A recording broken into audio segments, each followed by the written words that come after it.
So historically, research has been a lot about taking time, taking resources, taking information, without providing anything in return or considering participants' feelings on the matter. To correct for some of that, we now incorporate this principle of empowerment, voice, and choice, which allows people to have a sense of autonomy and control over their participation in a project. So, what does this look like in practice? One is informed consent. So, this goes back to telling people what you're going to be asking about, how you're going to be using that information, and how you're protecting their privacy.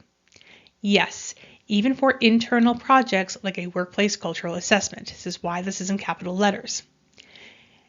Also, make sure that staff and volunteers know that they don't have to answer every single question on your survey or in the focus group. They can respond to the ones that they are comfortable with. And then finally, be sure you're giving people options for participation. Do you want to do this interview in person or virtually? Do you want to keep your camera on or off?